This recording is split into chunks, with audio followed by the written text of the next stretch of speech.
할머니, 식사 시간이에요. 선생님, 혹시 이 편지 좀 읽어줄 수 있어요?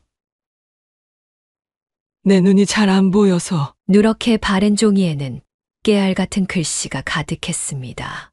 엄마, 죄송해요. 저 이제 돌아갈 수 없을 것 같아요. 그 사람이 저를 절대 안 놓아줄 거예요. 하지만 제 딸만큼은, 우리 유나만큼은 꼭 찾아주세요. 할머니, 혹시 사진. 그녀의 말이 채 끝나기도 전에 할머니는 낡은 지갑을 꺼내셨습니다.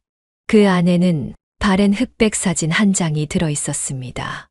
이게 내 딸이야. 내 하나뿐인 은옥이. 사연을 듣고 난 후 각자의 의견을 댓글로 남겨주시기 바랍니다. 사소한 댓글이라도 사연자분에게 큰 힘이 될 수 있습니다. 각색될 수 있고 사연자분의 입장에서 구성될 수 있습니다. 그녀의 어린 시절은 가파른 골목길 끝자락의 판자촌에서 시작되었습니다. 박윤아 씨가 살았던 집은 비가 오면 천장에서 물이 새고 겨울이면 찬바람이 스며드는 허름한 곳이었습니다.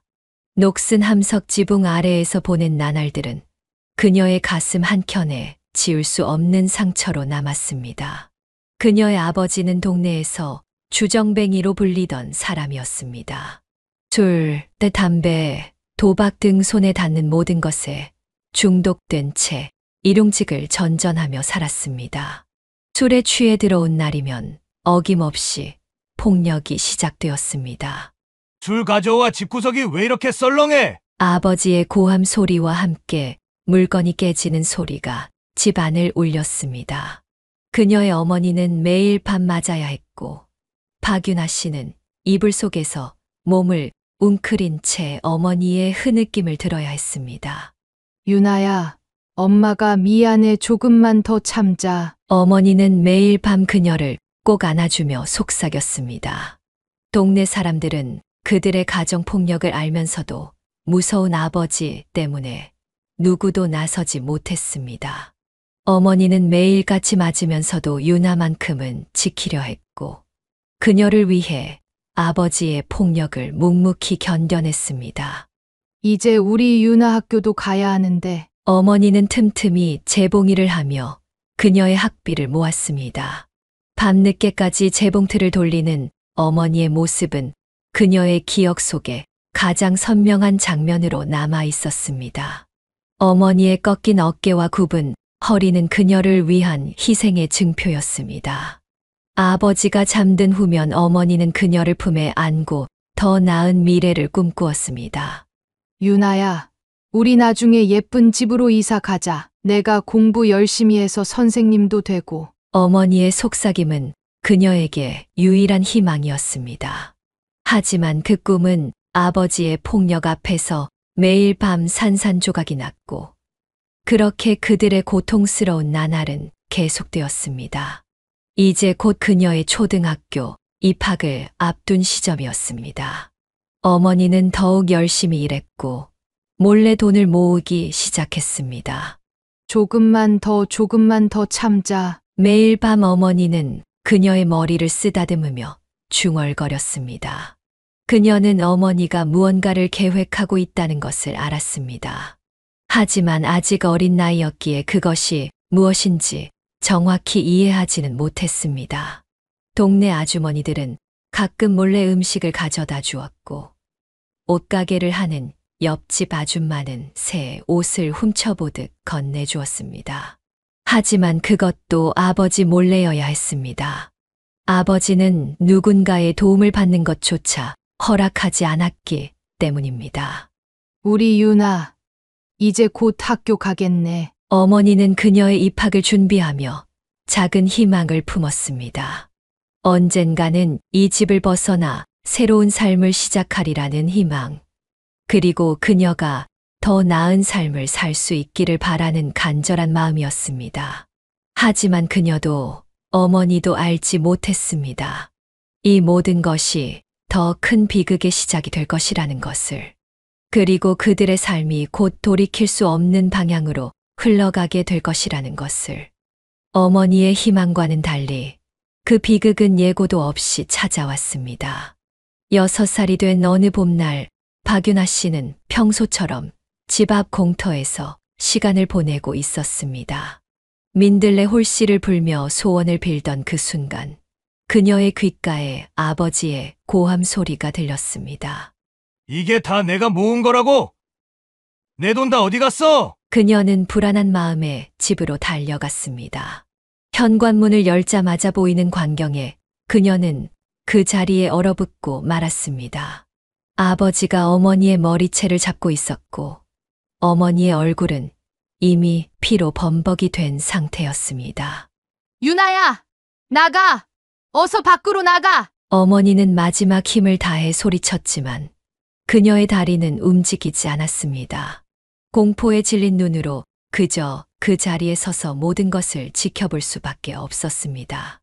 너 내 돈을 훔쳐서 도망가려고 했지? 아버지의 손에는 마늘을 빻는 데 쓰던 나무 몽둥이가 들려 있었습니다. 그것은 평소 어머니가 음식을 할 때 쓰던 평범한 부엌 도구였지만 그날만큼은 치명적인 흉기가 되고 말았습니다. 제발, 유나 보지 말고! 나가!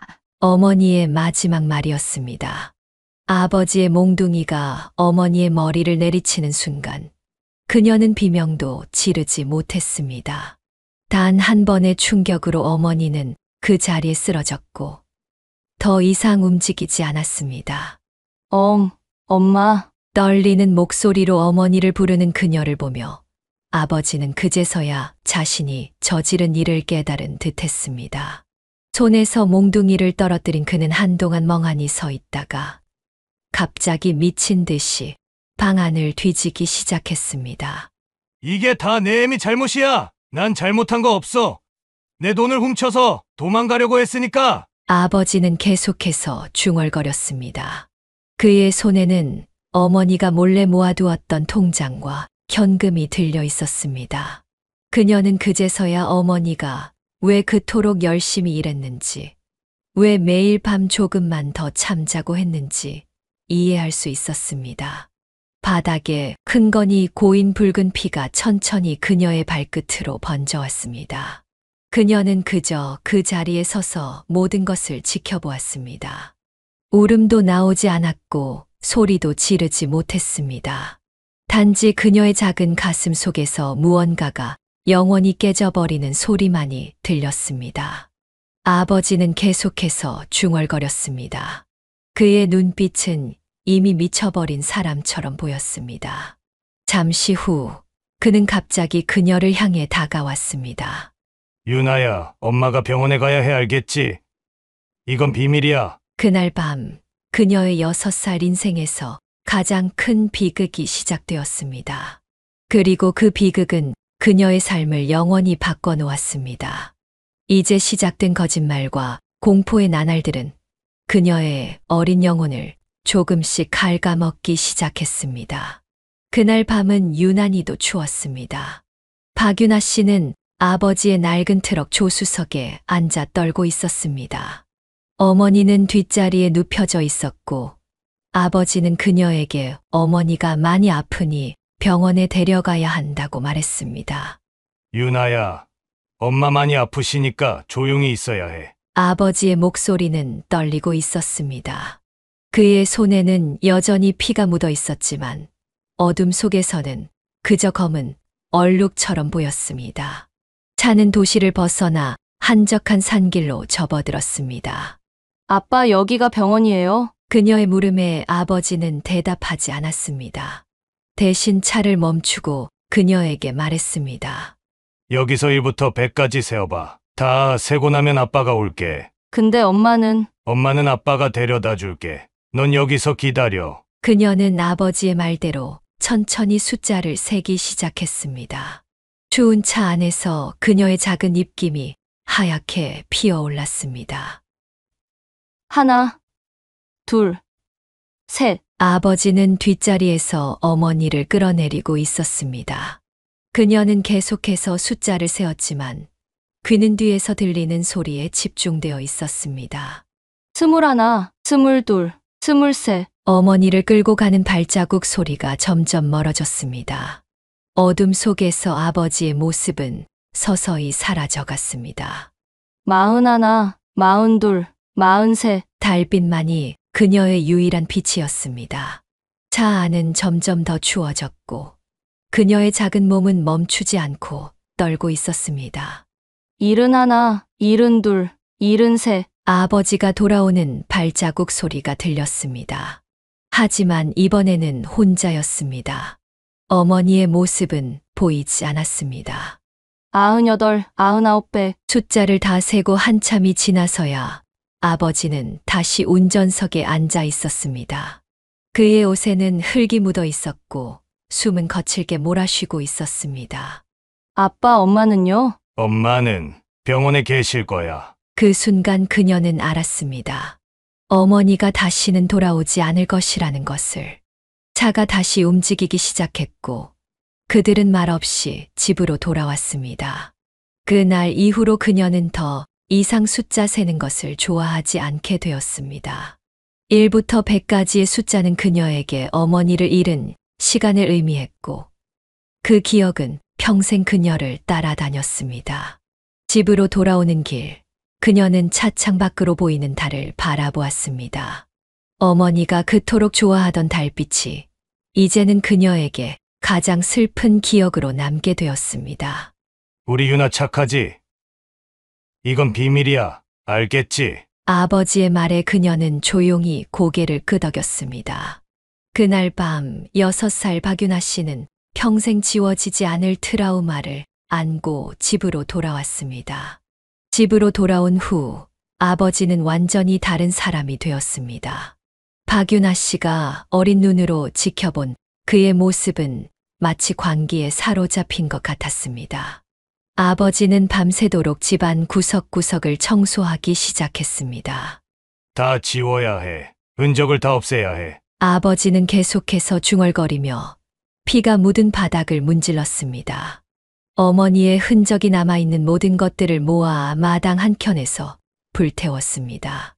유나야, 넌 아무것도 모르는 거야. 알겠지? 피 묻은 옷가지들과 수건, 몽둥이까지 모두 불 속으로 던져졌습니다. 그녀는 창문 너머로 타오르는 불길을 바라보았습니다.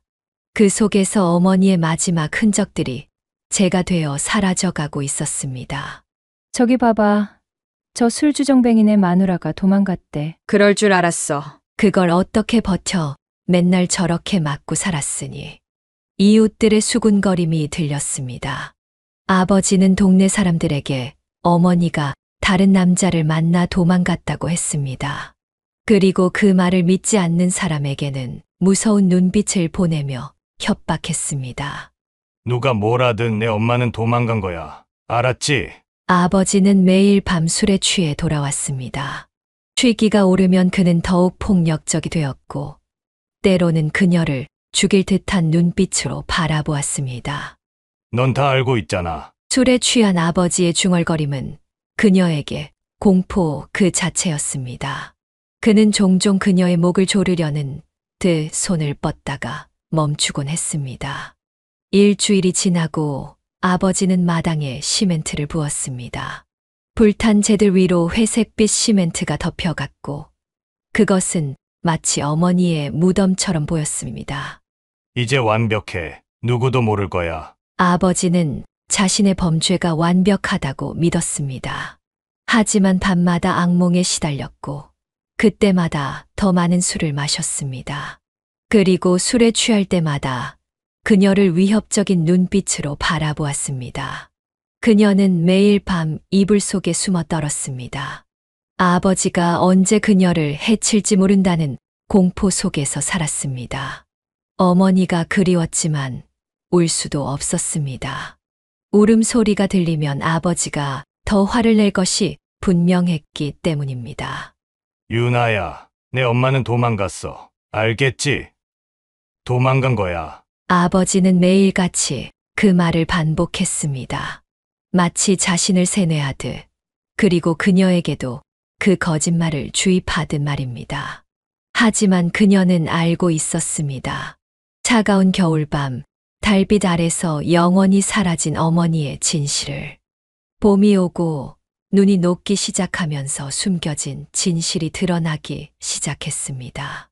등산객이 우연히 발견한 시신은 박윤아 씨의 어머니였고 경찰은 즉시 수사에 착수했습니다. 안녕. 유나야, 아저씨는 이윤호 형사라고 해. 어느 날, 한 형사가 그녀를 찾아왔습니다. 그는 주머니에서 달콤한 사탕과 과자를 꺼내며 따뜻한 미소를 지었습니다. 그동안 어른들의 손길이라곤 아버지의 폭력뿐이었던 그녀에게 형사의 친절한 모습은 낯설지만 따뜻하게 다가왔습니다. 혹시 엄마 얘기를 좀 해줄 수 있어? 형사의 부드러운 목소리에 그녀는 천천히 고개를 들었습니다. 아버지가 없는 이 순간 그녀의 작은 가슴 속에 묻어두었던 진실이 조금씩 새어나오기 시작했습니다. 아빠가 엄마를 때렸어요. 마늘 빻는 몽둥이로. 그녀의 떨리는 목소리가 조용한 상담실을 채웠습니다. 형사는 그녀의 이야기를 들으며 조심스럽게 메모를 했습니다. 유나야, 넌 정말 용감한 아이구나. 형사의 말에 그녀의 눈에서 눈물이 흘렀습니다. 그동안 혼자 감당해야 했던 무거운 비밀이 조금씩 가벼워지는 것 같았습니다. 아빠가 피 묻은 옷이랑 다 불태웠어요. 마당에 시멘트도 부었어요. 그녀의 증언으로 경찰은 결정적인 증거를 확보할 수 있었습니다. 시멘트 바닥을 파내자 불에 타담한 증거들이 나왔고 DNA 검사 결과 피해자의 것으로 확인되었습니다. 그때 널 같이 죽였어야 했는데. 아버지가 체포되는 순간 그의 눈에서는 광기가 번쩍였습니다. 수갑을 차고 경찰차로 끌려가면서도 그는 계속해서 소리쳤습니다. 너도 죽여버릴 거야. 내가 나가면 제일 먼저 찾아가서 죽일 거다. 아버지의 위협적인 외침에 그녀는 형사의 뒤로 몸을 숨겼습니다. 하지만 이번만큼은 달랐습니다. 더 이상 혼자가 아니었기 때문입니다. 걱정하지 마. 유나야, 이제 아무도 너를 해치지 못할 거야. 형사는 그녀의 어깨를 따뜻하게 감싸 안았습니다. 그의 품에서 그녀는 오랜만에 안정감을 느꼈습니다. 마치 어머니의 품처럼 따뜻하고 안전한 느낌이었습니다. 이제 정말 끝난 거예요? 그녀의 물음에 형사는 확신에 찬 목소리로 대답했습니다. 응. 이제 정말 끝났어. 넌 정말 용감했어, 유나야. 그날 이후 그녀의 삶은 새로운 국면을 맞이하게 되었습니다. 아버지는 종신형을 선고받았고 그녀는 새로운 보금자리를 찾아 떠나게 되었습니다. 하지만 그것은 끝이 아닌 새로운 시작이었습니다. 형사의 도움으로 그녀는 박윤아에서 한윤아로 이름을 바꾸게 되었습니다. 아버지의 성을 버리고 새로운 성을 갖게 된 것은 마치 새로운 삶을 시작하는 것 같았습니다. 그리고 그녀는 서울 외곽의 조용한 동네에 있는 성모자 애원으로 보내졌습니다. 유나야, 이제 여기가 내 새로운 집이야. 형사의 말에 그녀는 조심스럽게 고아원 안으로 들어섰습니다. 하얀 십자가가 달린 건물은 그동안 그녀가 살았던 어두운 판자촌과는 완전히 달랐습니다. 형사의 도움으로 그녀는 박윤아에서 한윤아로 이름을 바꾸게 되었습니다. 아버지의 성을 버리고 새로운 성을 갖게 된 것은 마치 새로운 삶을 시작하는 것 같았습니다. 그리고 그녀는 서울 외곽의 조용한 동네에 있는 성모자 애원으로 보내졌습니다. 안녕. 유나야, 난 말이야, 수녀야. 첫날 그녀를 맞이한 수녀님의 미소는 따뜻했습니다. 깨끗한 침대와 하얀 벽, 창문으로 들어오는 밝은 햇살은 모두 낯설었지만 편안했습니다. 저기도 온 지 얼마 안 된 아이가 있는데 내 또래인데 한번 볼래? 수녀님의 소개로 그녀는 수연이를 만났습니다. 처음 본 순간부터 둘은 마치 거울을 보는 것처럼 닮아 있었습니다. 수연이는 그녀보다 2달 늦게 태어났지만 언니라고 부르며 친근하게 다가왔습니다. 둘은 금세 가까워졌고 고아원의 다른 아이들은 그들을 쌍둥이라고 불렀습니다. 함께 수업을 듣고 식사를 하고 같은 방에서 잠을 자며 둘은 정말 자매처럼 지냈습니다. 매달 마지막 주 토요일이면 이 형사가 찾아왔습니다. 그는 늘 그녀를 위한 선물을 가져왔고, 그날은 고아원에서 가장 행복한 날이 되었습니다. 유나야, 학교는 재미있어. 친구들은 잘 지내고? 그는 친아버지처럼 그녀의 생활을 꼼꼼히 챙겼습니다. 때로는 그녀의 성적표를 보며 칭찬해 주기도 하고 고민을 들어주기도 했습니다. 아저씨, 나 이번에 시험 100점 받았어요. 그녀는 형사를 아저씨라고 부르게 되었습니다. 그것은 그녀에게 있어 처음으로 가진 따뜻한 가족이었습니다. 수녀님들도 그녀를 각별히 아껴주었습니다. 특히 마리아 수녀님은 그녀의 트라우마를 이해하고 매일 밤 함께 기도해 주었습니다. 수녀님의 기도 소리를 들으며 그녀는 조금씩 과거의 상처를 치유해 갔습니다. 더 이상 악몽에 시달리지 않게 되었고, 밤에도 편히 잘 수 있게 되었습니다. 언니, 우리 나중에 커서도 계속 함께 있자. 수연이와의 약속은 그녀에게 희망이 되었습니다. 둘은 같은 학교에 다니며 늘 함께 했고, 장래 희망도 같은 간호사를 꿈꾸게 되었습니다. 시간이 흐르면서 그녀는 점점 더 밝아졌습니다. 처음에는 말도 잘 하지 않고 늘 구석에 숨어 있던 아이였지만, 이제는 다른 아이들과 어울려 놀기도 하고 웃음소리도 크게 들리게 되었습니다. 유나가 많이 달라졌어요. 정말 다행이에요. 수녀님들은 그녀의 변화를 기뻐했습니다. 그것은 마치 시들었던 꽃이 다시 피어나는 것과 같았습니다. 그러나 놀랍게도 그때부터 수연이의 질투는 시작되었습니다. 처음에는 자신과 똑같이 생긴 아이가 온다는 것이 신기하고 반가웠지만 그 감정은 오래가지 않았습니다. 왜 다들 유나 언니만 신경 쓰는 거야? 수연이는 밤마다 이불 속에서 중얼거렸습니다. 마리아 수녀님이 유나에게 보이는 특별한 관심, 매달 찾아오는 형사님의 방문, 심지어 다른 아이들조차 유나를 더 좋아하는 것 같았습니다. 특히 양부모를 만나는 날, 수연이는 결정적인 상처를 받았습니다. 그날 찾아온 부부는 처음에 수연이를 입양하려 했지만 유나를 보고는 마음을 바꾸었습니다. 하지만 유나가 아직 준비가 되지 않았다며 입양을 거절하자 그들은 아무도 입양하지 않은 채 돌아갔습니다. 내가 되려고 했던 자리를 언니는 그냥 거절한다고? 그 순간부터 수연이의 마음 속에는 깊은 원망이 자리 잡았습니다. 자신은 간절히 원하는데도 얻지 못하는 것을 유나는 쉽게 거절할 수 있다는 사실이 그녀를 미치게 만들었습니다. 난 왜 이렇게 불행한 걸까? 언니는 왜 저렇게 특별한 걸까? 더욱 고통스러웠던 것은 둘이 얼굴도 닮았다는 점이었습니다. 마치 거울을 보는 것 같은 외모 때문에 수연이는 자신이 유나의 그림자처럼 느껴졌습니다. 모두가 쌍둥이라고 부르며 좋아했지만 수연이에게는 그것조차 고통이었습니다.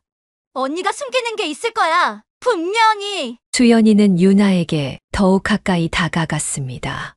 겉으로는 친한 친구처럼 굴었지만 속으로는 늘 유나의 약점을 찾고 있었습니다. 그리고 마침내 유나가 마음을 열고 비밀을 털어놓을 때를 기다렸습니다. 그녀의 질투심은 날이 갈수록 깊어졌고 결국 그것은 유나를 무너뜨리려는 집착이 되어갔습니다. 그리고 그 기회는 생각보다 빨리 찾아왔습니다. 평화로웠던 나날도 잠시 14살이 되던 해봄, 그녀의 삶은 다시 한번 크게 흔들리게 되었습니다. 모든 것은 그날 밤 수연이와 나눈 비밀스러운 대화에서 시작되었습니다. 수연아, 나 너한테 하고 싶은 말이 있어. 불을 끈 기숙사 방에서 그녀는 처음으로 자신의 가슴 속 깊이 묻어두었던 이야기를 꺼냈습니다. 가장 친한 친구에게 모든 것을 털어놓고 싶었던 것입니다. 사실 내 진짜 이름은 박유나야. 그날 밤 그녀는 모든 것을 이야기했습니다. 아버지의 폭력, 어머니의 죽음, 그리고 그 끔찍했던 겨울밤의 기억까지. 수연이는 그녀의 이야기를 듣는 내내 그녀의 손을 꼭 잡아주었습니다. 언니, 그런 일이 있었구나. 너무 힘들었겠다. 수연이의 따뜻한 위로에 그녀는 안도감을 느꼈습니다. 하지만 그것은 폭풍전야의 고요함일 뿐이었습니다. 다음 날부터 고아원에 이상한 소문이 돌기 시작했습니다. 처음에는 작은 속삭임으로 시작된 이야기가 점점 커져갔습니다. 야, 너 알아? 한윤아가 살인자의 딸이래. 아니야. 걔가 직접 엄마 죽였다던데. 소문은 걷잡을 수 없이 퍼져나갔고 점점 더 왜곡되어 갔습니다. 그녀를 바라보는 아이들의 눈빛이 달라졌고 식당에서는 아무도 그녀 옆에 앉으려 하지 않았습니다. 저기 살인자 딸 온다. 쟤랑 같이 있다간 우리도 위험해. 그녀는 수연이를 찾아갔습니다. 하지만 수연이의 반응은 예상과 달랐습니다. 미안해, 언니. 나도 모르게 얘기가 새어나갔어. 수연이의 눈빛에는 미안함보다는 차가움이 더 깊게 깔려 있었습니다. 그제서야 그녀는 깨달았습니다. 수연이가 의도적으로 이 소문을 퍼뜨렸다는 것을. 근데 언니, 그게 사실이잖아? 난 그냥 진실을 말한 것뿐이야. 수연이의 말은 날카로운 칼이 되어 그녀의 가슴을 찔렀습니다. 가장 믿었던 친구의 배신은 어쩌면 아버지의 폭력보다도 더 아픈 상처였습니다. 그녀의 눈에서 눈물이 흘렀습니다. 하지만 수연이는 더 이상 예전의 그 따뜻한 친구가 아니었습니다. 소문은 점점 더 악의적으로 변해갔습니다. 누군가는 그녀가 어머니를 죽이는 것을 도왔다고 했고, 또 다른 누군가는 그녀가 직접 살인을 저질렀다고 했습니다. 쟤네 가족은 대대로 살인자래. 쟤도 언젠가는 누굴 죽일지 몰라. 그녀는 다시 한번 혼자가 되었습니다. 교실에서, 식당에서, 그리고 운동장에서도 그녀는 철저히 고립되었습니다. 심지어 수녀님들조차 그녀를 의심의 눈초리로 바라보기 시작했습니다. 매일 밤 그녀는 이불 속에서 흐느꼈습니다. 이제는 수연이의 침대마저 비어 있었습니다. 수연이는 다른 방으로 옮겨달라고 요청했고 그 요청은 즉시 받아들여졌습니다. 엄마, 나 어떡하면 좋아? 그녀는 다시 한번 깊은 절망에 빠져들었습니다. 하지만 이번에는 달랐습니다. 이제 그녀에게는 한 달에 한 번 찾아오는 형사 아저씨가 있었기 때문입니다. 소문이 퍼져나갈수록 그녀의 고립은 더욱 깊어졌습니다. 매달 마지막 주 토요일, 형사가 찾아오는 날이면 아이들의 수군거림은 더욱 심해졌습니다. 봐봐, 또 경찰이 왔어. 뭔가 수상하지 않아. 그러게 경찰이 찾아오는 애라니 정말 뭔가 있는 거 아냐? 그녀는 점점 형사의 방문이 자신에게 독이 되고 있다는 것을 깨달았습니다. 마지막 토요일, 그녀는 무거운 마음으로 면회실로 향했습니다. 아저씨, 더 이상 오지 마세요. 형사의 얼굴에 놀란 기색이 역력했습니다. 그는 그녀의 말뜻을 이해하지 못하는 듯 했습니다. 유나야, 무슨 일 있니? 아저씨, 올 때마다 애들이 더 수군거려요. 경찰이 찾아오는 애라고. 뭔가 있는 거 아니냐고. 그녀의 목소리가 떨렸습니다. 형사는 한동안 말없이 그녀를 바라보았습니다. 그래서 그동안 힘들었구나. 형사는 주머니에서 명함 한 장을 꺼냈습니다. 그리고 조심스럽게 그녀의 손에 쥐어주었습니다.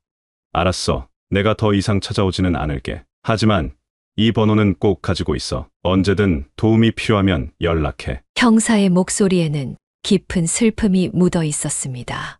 그는 마지막으로 그녀의 머리를 쓰다듬어 주었습니다. 넌 정말 용감하고 착한 아이야, 유나야. 그걸 절대 잊지 마. 형사가 떠난 후 그녀의 학창 시절은 더욱 고단해졌습니다. 교실에서는 늘 혼자였고 점심시간이면 화장실에 숨어 도시락을 먹어야 했습니다. 살인자 딸이랑은 말도 하지 마. 제 옆에 앉으면 불행이 옵는데.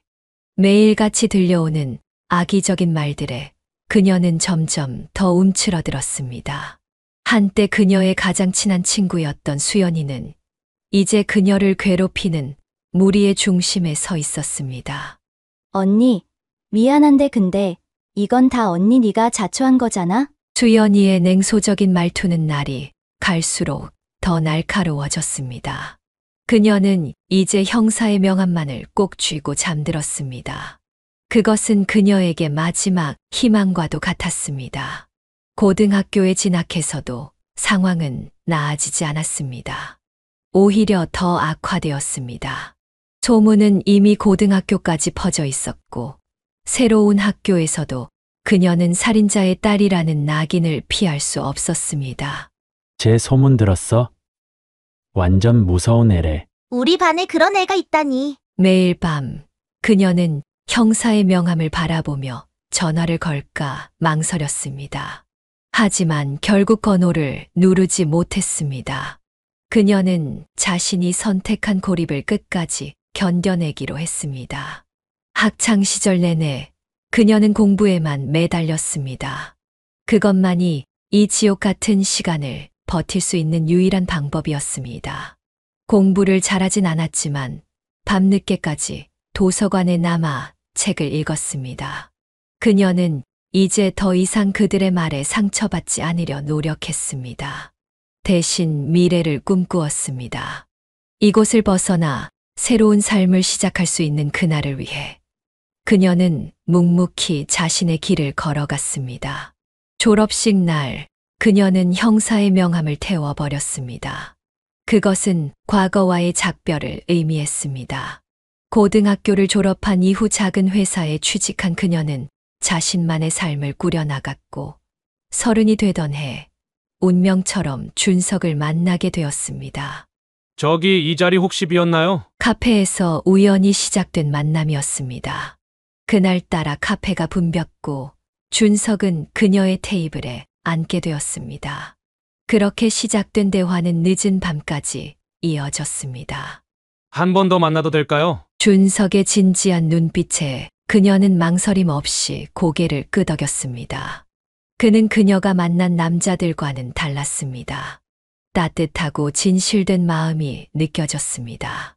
유나 씨, 사실 제가 어머니와 함께 살고 있어요. 그리고 약간의 빚도 있고요. 프로포즈 전날 준석은 모든 것을 털어놓았습니다. 하지만 그녀에게는 그것이 오히려 더 진정성 있게 다가왔습니다. 괜찮아요. 우리 함께 해결해 보자고요. 그녀의 대답에 준석은 눈물을 글썽였습니다. 결혼식은 소박했지만 그녀에게는 평생 잊지 못할 순간이었습니다. 어머님, 저희 잘 살아볼게요. 시어머니는 처음에는 조금 냉담했습니다. 하지만 그녀의 진심 어린 태도에 점차 마음을 열기 시작했습니다. 유나야, 밥 먹었니? 매일 아침 시어머니의 따뜻한 목소리로 하루가 시작되었습니다. 작은 아파트였지만 그녀에게는 이것이 진정한 가정이었습니다. 준석아, 우리 해낼 수 있을 거야. 빚 때문에 힘들 때도 있었지만 그녀는 늘 희망을 잃지 않았습니다. 야근도 마다하지 않았고 주말에도 부업을 했습니다. 준석도 열심히 일했고 둘은 조금씩 빚을 갚아 나갔습니다. 우리 며느리만한 며느리가 없다니까. 시어머니는 이제 그녀를 진심으로 자랑스러워했습니다. 30년을 살아오면서 처음으로 그녀는 진정한 가족의 의미를 깨달았습니다. 여보, 오늘은 일찍 들어와요. 퇴근길에 나누는 통화는 그녀에게 가장 행복한 순간이었습니다. 비록 빚이 있고 작은 집에서 살았지만 그녀는 진정으로 행복했습니다. 드디어 그녀만의 진정한 가족이 생겼기 때문입니다. 엄마, 이제야 저도 행복해졌어요. 가끔 밤하늘을 보며 어머니를 떠올렸습니다. 이제는 그 기억이 아픔보다는 그리움으로 다가왔습니다. 그녀의 삶은 마침내 평화로운 항구에 도달한 것 같았습니다. 3년이라는 시간이 흘렀습니다. 그녀와 준석, 그리고 시어머니의 끊임없는 노력으로 마침내 빚을 모두 갚을 수 있었습니다. 밤낮 없이 일하고 한 푼이라도 아끼며 모은 돈으로 그들은 새로운 보금자리를 마련하게 되었습니다. 여보, 이제 정말 우리 집이에요. 새 아파트의 현관문을 열 때 박윤아 씨의 눈에는 눈물이 고여 있었습니다. 햇살이 가득 들어오는 거실, 반짝이는 새 부엌, 그리고 작은 방들까지. 모든 것이 꿈만 같았습니다. 유나야, 내가 우리 집의 복덩이구나. 시어머니는 이제 그녀를 복덩이라고 부르기 시작했습니다. 실제로 그녀가 이 가정에 들어온 이후로 모든 일이 순조롭게 풀려나갔습니다. 준석의 사업도 안정을 찾았고 가게의 매출도 꾸준히 올라갔습니다. 어머니, 제가 국수 끓여드릴게요. 이사한 첫날, 그녀는 정성껏 식사를 준비했습니다. 새 부엌에서 만드는 첫 식사, 그 소소한 순간에도 행복이 가득했습니다. 시어머니는 그녀의 손맛을 칭찬하며 두 그릇이나 더 비웠습니다. 그리고 얼마 지나지 않아 더 큰 기쁜 소식이 찾아왔습니다. 여보, 나 임신했어. 임신 테스트기의 두 줄을 확인했을 때 그녀는 한동안 아무 말도 할 수 없었습니다. 그토록 바라던 생명의 소식에 가슴이 벅차올랐습니다. 작은 생명의 징후는 그녀의 모든 과거와 상처를 씻어내는 것 같았습니다. 정말이야? 준석은 마치 어린아이처럼 기뻐했습니다. 그의 눈에도 눈물이 고여 있었습니다. 그는 밤새 그녀의 배를 바라보며 미소 짓다가 문득 걱정스러운 얼굴로 물었습니다. 힘들진 않아? 회사는 어떡할 거야? 걱정 마. 우리 아기 태어날 때까지 잘 버틸 수 있어. 그녀의 확신에 찬 대답에 준석은 안도의 한숨을 내쉬었습니다. 어머니, 저 임신했어요. 시어머니에게 이 소식을 전했을 때 시어머니는 한참 동안 그녀를 꼭 안아주었습니다. 그리고는 갑자기 부엌으로 달려가 무언가를 하기 시작했습니다. 내가 진작 알았어. 우리 유나가 정말 복덩이라는 걸. 자, 이제부터 임산부는 이런 거 먹어야 해. 매일 아침 시어머니는 그녀를 위해 특별한 식사를 준비했습니다. 미역국에 각종 영양식을 챙겨주었고 그녀의 건강을 누구보다 세심히 살폈습니다.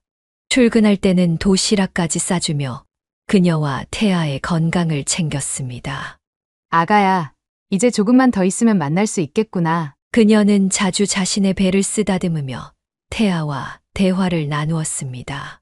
그 작은 생명의 움직임 하나하나가 그녀에게는 더할 나위 없는 기쁨이었습니다. 때로는 뱃속 아기가 발길질을 할 때면 그녀는 그 작은 생명의 존재감에 눈물을 흘리기도 했습니다. 우리 아기, 엄마 아빠가 정말 많이 사랑해. 준석은 매일 밤 그녀의 배에 이야기를 들려주었습니다. 때로는 동화책을 읽어주기도 하고 때로는 자신의 하루를 이야기하기도 했습니다. 그의 목소리가 들릴 때마다 태아는 마치 반응하듯 움직였고 그때마다 두 사람은 환하게 웃었습니다. 난 정말 이렇게 행복해도 되는 걸까? 가끔 그녀는 이 모든 것이 꿈이 아닐까 생각했습니다. 하지만 이것은 분명한 현실이었습니다. 그녀가 그토록 바라던 진정한 가족의 모습이었습니다. 태어날 아기를 위해 그들은 작은 방을 꾸미기 시작했습니다. 하얀 침대와 파스텔 톤의 벽지, 작은 인형들로 가득한 공간. 그곳은 이미 사랑으로 충만했습니다. 주말마다 준석과 함께 아기 용품을 쇼핑하러 다녔고 그때마다 시어머니는 이것저것 더 사라며 용돈을 쥐어주었습니다. 우리 며느리, 이제 좀 편하게 살아야지. 시어머니의 따뜻한 말 한마디에 그녀는 묵었던 눈물을 쏟아냈습니다. 그동안의 모든 고생이 보상받는 것 같았습니다. 하지만 행복이 절정에 달했을 때 운명은 다시 한번 그녀에게 잔인한 시험을 준비하고 있었습니다. 그리고 그 시험의 시작은 바로 앞집으로 이사 온 나직은 얼굴에서 시작되었습니다. 이사 온 지 한 달이 되어갈 무렵 그녀는 엘리베이터에서 충격적인 재회를 하게 되었습니다. 반사된 거울에 비친 모습을 보는 순간 그녀의 심장이 멈추는 것 같았습니다. 어머, 유나 맞지? 오랜만이네. 수연이었습니다. 고아원에서 만났던 그 수연, 그녀의 비밀을 퍼뜨리며 그녀를 배신했던 바로 그 수연이 앞집에 살고 있었습니다. 수연아, 그녀의 목소리가 떨렸습니다. 수연은 예전과 달리 화려하게 치장한 모습이었지만 그 눈빛만큼은 여전히 차가웠습니다. 나 좀 볼까? 할 얘기가 많을 것 같은데. 수연의 말에는 숨겨진 의미가 담겨 있었습니다. 그녀는 본능적으로 위험을 감지했지만 거절할 수 없었습니다. 여보, 나 잠깐 앞집에 다녀올게. 응. 앞집에 아는 사람 있어? 응, 옛날 친구야. 카페에 마주 앉은 두 사람. 수연은 여전히 그녀를 비웃듯 바라보았습니다. 잘 살고 있더라. 임신도 했고 시어머니도 모시고. 넌 어떻게 여기에? 우연이라고 하기엔 너무 절묘하지 않아?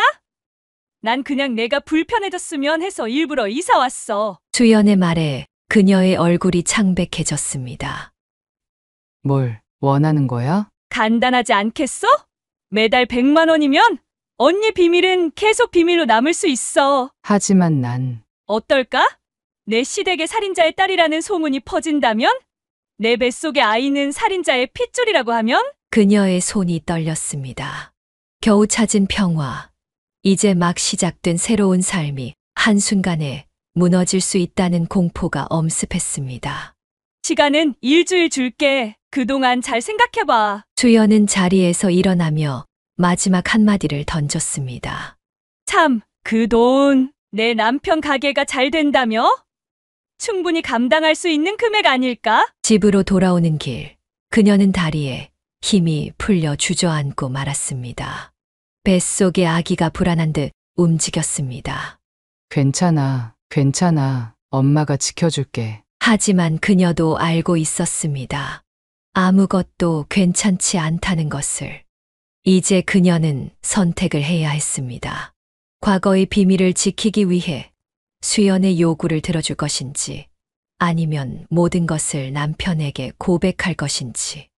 여보, 어디 아파? 현관문을 열고 들어온 준석이 걱정스러운 얼굴로 물었습니다. 아니, 그냥 좀 피곤해서. 그녀는 억지로 미소를 지었습니다. 하지만 그날 밤 그녀는 한숨도 잠들 수 없었습니다. 수연의 협박이 계속해서 귓가에 맴돌았기 때문입니다. 일주일간의 고민 끝에 그녀는 결심을 했습니다.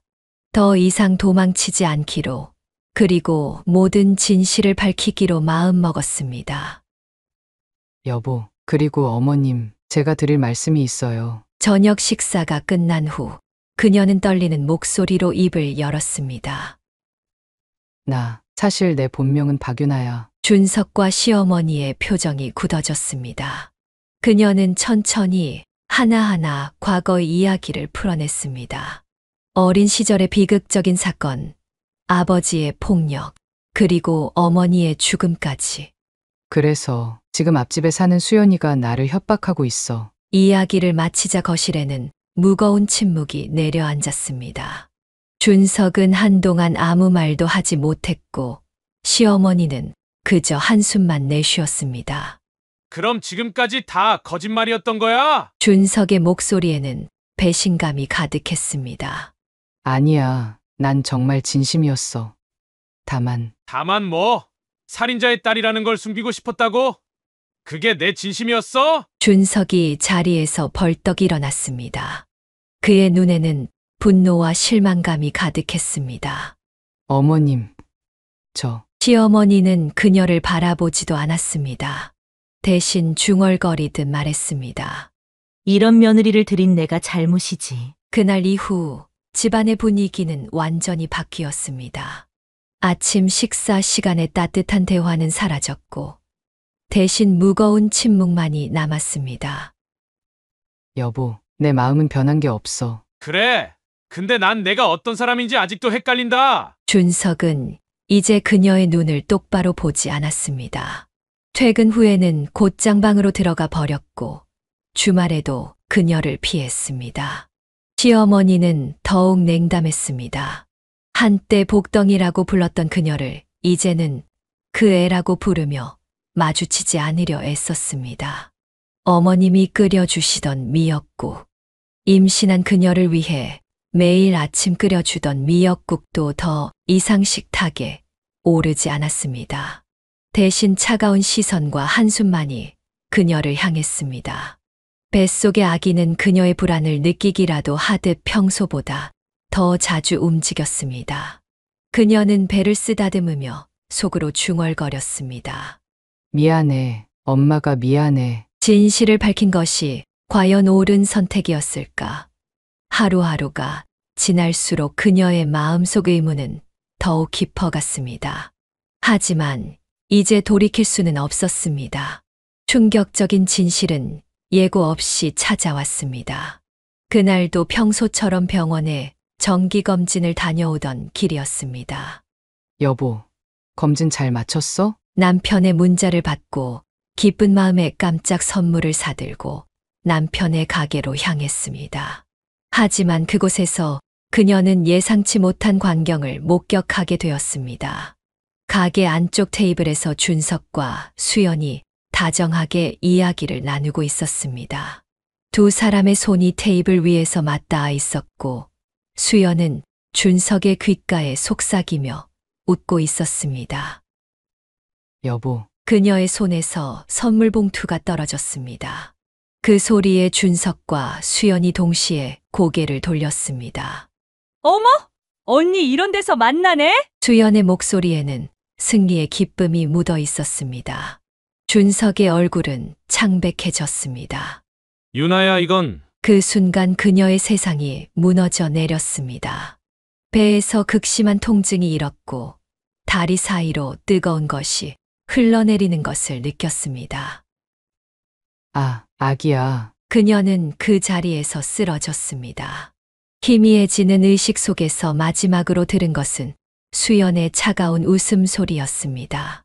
병원에서 깨어났을 때 의사는 차분한 목소리로 말했습니다. 죄송합니다. 아기를 지키지 못했습니다. 시어머니는 병실 한켠에서 한숨을 내쉬었습니다. 차라리 잘 됐어. 오히려 다행이네. 그 집안의 피를 이어받은 아이였으면 어쩔 뻔했어. 시어머니의 말은 칼날이 되어 그녀의 가슴을 찔렀습니다. 어머님. 이제 그만 나가주면 좋겠구나. 준석이도 새 삶을 살아야지.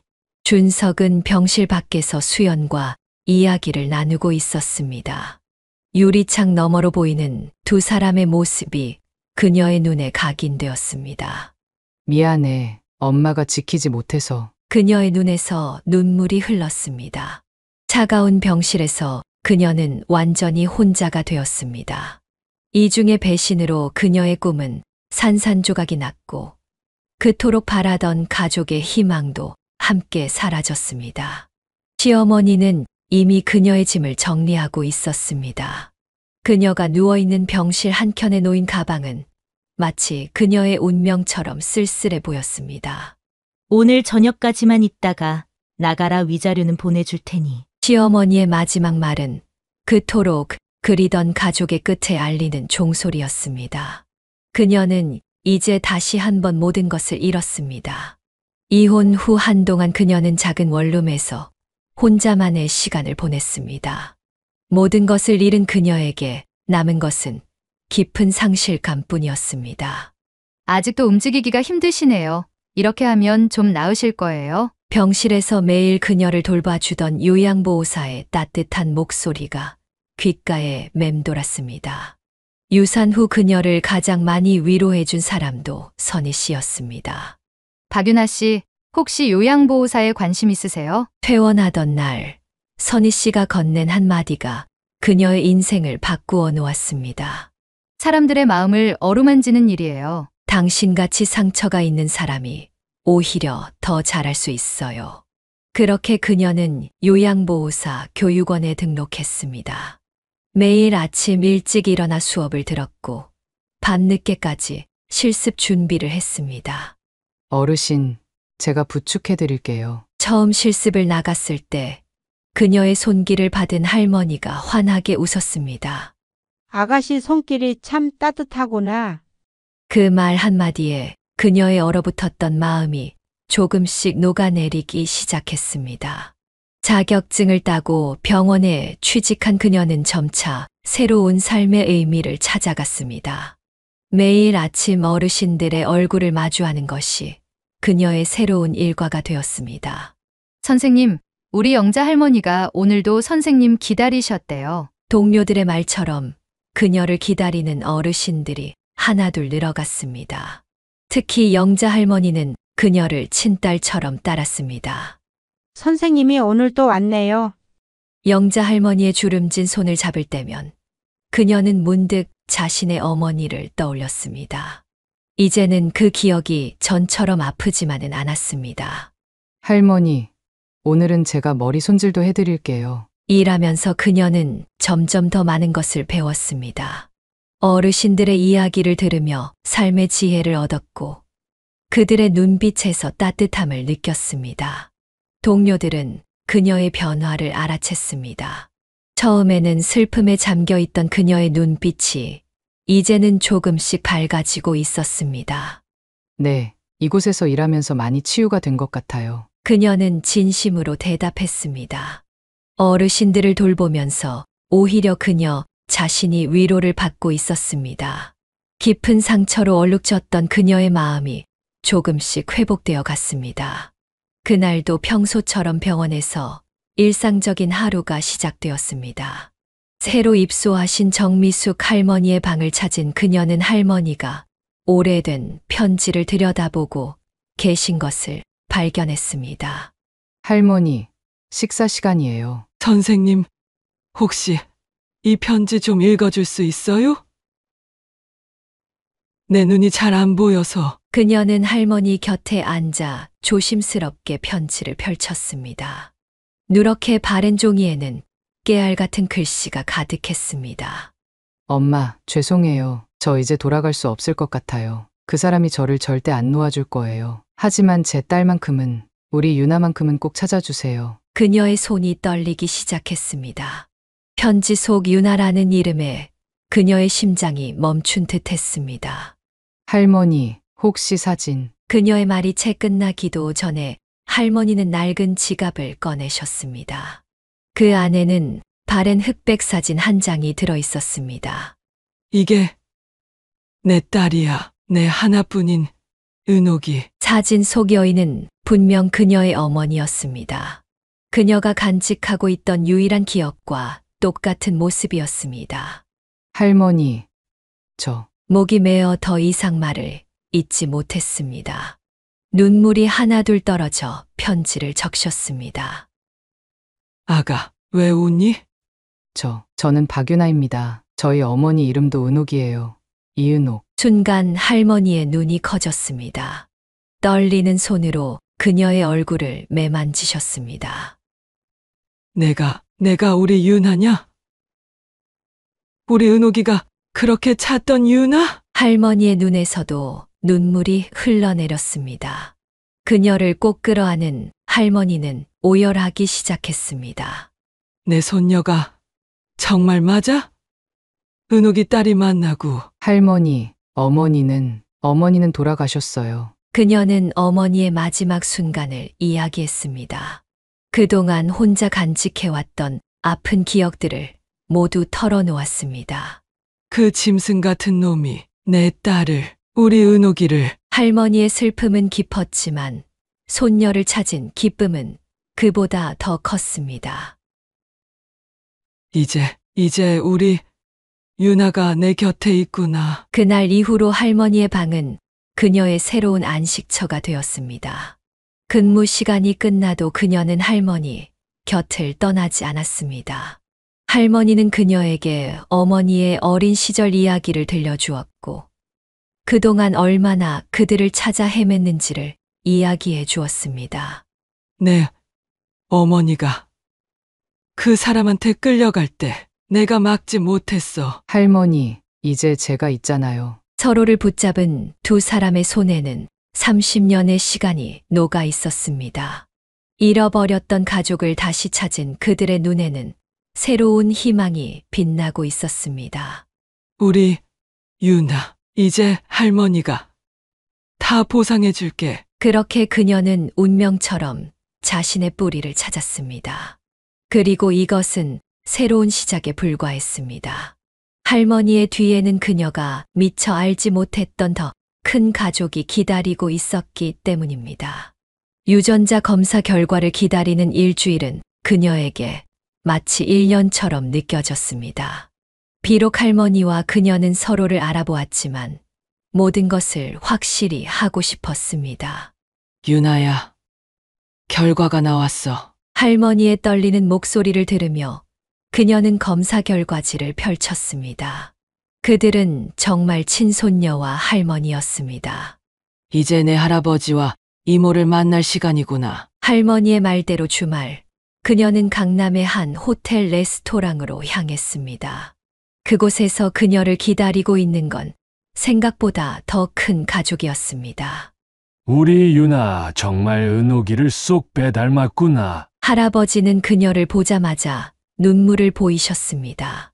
곁에 있던 이모 역시 그녀를 꼭 안아주었습니다. 이모의 말에 그녀도 눈물을 멈출 수 없었습니다. 어머니가 그녀를 얼마나 사랑했는지, 그리고 얼마나 지키려 했는지를 이제야 온전히 알 수 있었습니다.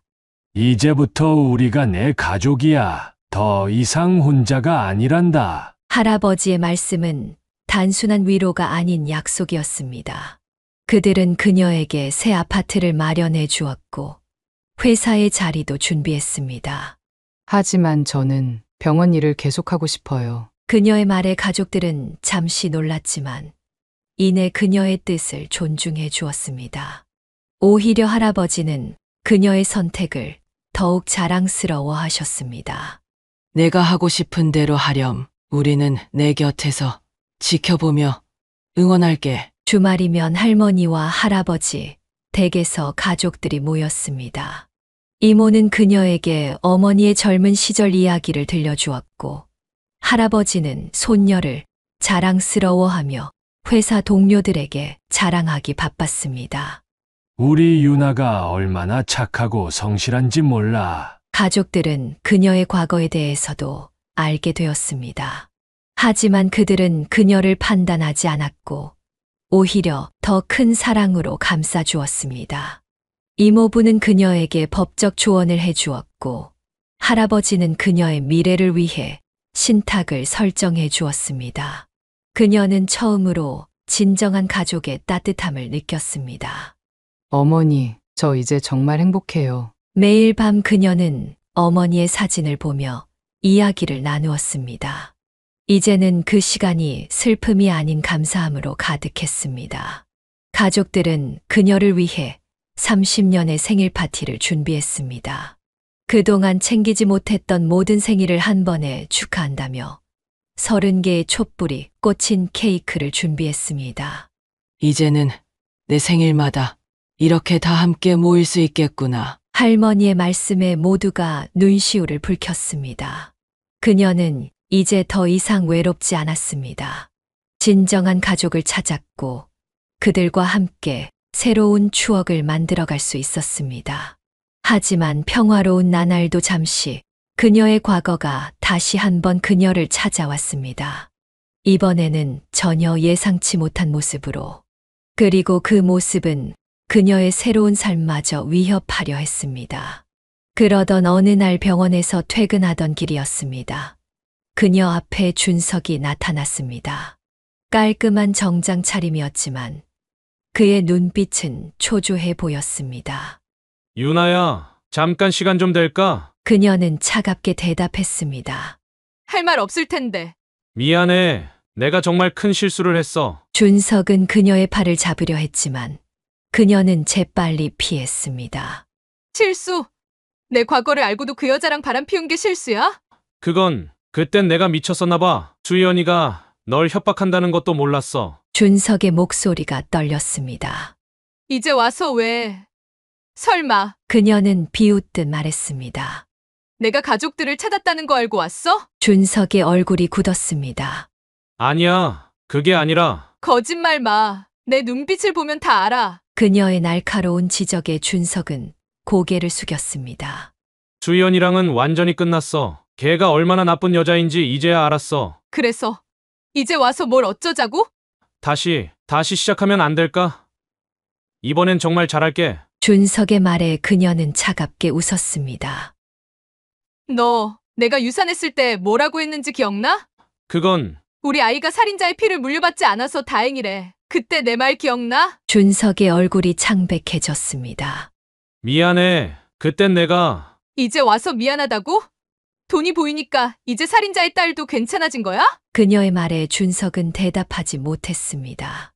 너도 수연이랑 다를 바 없어. 둘 다 돈 앞에서는 양심도 팔 사람들이지. 유나야. 가버려. 다시는 내 앞에 나타나지 마. 그녀가 돌아서려 하자 준석이 다급하게 그녀의 손을 잡았습니다. 제발 한 번만 더 기회를. 놓으시죠. 깊은 남자의 목소리가 들렸습니다. 그녀의 할아버지가 보낸 비서였습니다. 앞으로 박유나 씨를 괴롭히시면 가만두지 않겠습니다. 준석은 그제서야 그녀의 손을 놓았습니다. 그의 눈에는 후회와 절망이 가득했지만 그녀에게는 더 이상 의미 없는 감정이었습니다. 이제 정말 끝이구나. 그날의 만남 이후 준석의 연락은 끊임없이 이어졌습니다. 문자, 전화, 그리고 이메일까지. 하지만 그녀는 단 한 번도 답장하지 않았습니다. 어느 날 병원 앞에 익숙한 얼굴이 다시 나타났습니다. 이번에는 준석의 어머니였습니다. 유나야, 이렇게라도 만나야겠어서. 시어머니의 모습은 많이 초췌해 보였습니다. 어머님, 더 이상 할 말 없을 것 같은데요. 이러지 마. 준석이가 많이 반성하고 있어. 그녀는 차갑게 웃었습니다. 반성이요? 돈이 보이니까 하는 반성 말씀하시는 거죠? 아니야, 그게 아니라. 제가 유산했을 때는 다행이라고 하시더니 이제 와서 왜 이러시는 거예요? 시어머니의 얼굴이 굳었습니다. 그때는 내가 잘못했어. 용서해줘. 이제 와서 용서는 무슨. 그때 전 정말 죽고 싶었어요. 그녀의 목소리가 떨렸습니다. 우리 준석이 한 번만 봐줘. 요즘 술만 마시고. 그건 제 문제가 아니에요. 이제 그만 가주세요. 그때 준석이 달려왔습니다. 유나야, 내가 정말 잘못했어. 준석은 그녀 앞에 무릎을 꿇었습니다. 제발 한 번만 더 기회를 줘. 그녀는 조용히 한숨을 내쉬었습니다. 너희들은 아직도 모르는구나. 난 이제 더 이상 그때의 나약한 유나가 아니야. 유나야. 이제 와서 무릎 꿇고 용서를 빌어도 내 마음은 변하지 않아. 그녀의 목소리에는 흔들림이 없었습니다. 돈 때문에 이러는 거 아니야. 난 정말. 그만해. 더 이상 거짓말하지 마. 그녀는 단호하게 말을 잘랐습니다. 이제 난 진정한 가족을 찾았어. 더 이상 너희 같은 가짜 가족은 필요 없어. 시어머니가 그녀의 팔을 잡았습니다. 제발, 우리도 가족이었잖아. 가족이었다고요? 제가 과거를 고백했을 때 절 버리셨잖아요. 그게 가족인가요? 그녀의 말에 두 사람은 아무 말도 하지 못했습니다. 이제 그만 가주세요. 다시는 저를 찾아오지 마세요. 그녀는 돌아섰습니다. 뒤에서 들리는 준석과 시어머니의 애원도 더 이상 그녀의 마음을 흔들지 못했습니다. 병원으로 돌아가는 길, 그녀는 가슴이 후련했습니다. 이제야 정말로 과거와 완전히 작별할 수 있을 것 같았습니다. 이제 정말 끝이구나. 그녀의 입가에 잔잔한 미소가 번졌습니다. 이제 그녀에게는 진정한 가족이 있었고 새로운 삶이 기다리고 있었기 때문입니다. 모든 것이 자리를 잡아가던 어느 날, 그녀는 문득 오래된 기억을 떠올렸습니다. 서랍 깊숙이 보관해두었던 낡은 명함을 꺼내들었습니다. 형사님. 그녀는 떨리는 손으로 전화를 걸었습니다. 10년도 더 된 번호였지만 기적처럼 통화 연결음이 들렸습니다. 네. 이윤호입니다. 저 혹시 절 기억하시나요? 박유나, 아니, 한유나입니다. 잠시 침묵이 흘렀습니다. 유나야? 정말. 유나, 내가 맞니? 형사의 목소리가 떨렸습니다. 네, 형사님. 그동안 정말 죄송했어요. 둘은 도시 외곽의 조용한 카페에서 만났습니다. 형사는 이제 수사팀장이 되어 있었고 귀여운 두 아이의 아버지가 되어 있었습니다. 이렇게 잘 자라줘서 고맙다. 형사는 그녀의 이야기를 들으며 눈시울을 붉혔습니다. 다 형사님 덕분이에요. 그때 아저씨가 아니었다면. 아니야. 이건 다 내 힘으로 이뤄낸 거야. 그녀는 형사에게 모든 것을 이야기했습니다. 고아원에서의 시간, 수연의 배신, 결혼과 이혼, 그리고 진짜 가족을 찾기까지의 여정을. 그래서 이제는 어떻게 살고 싶니? 형사의 질문에 그녀는 잠시 생각에 잠겼습니다.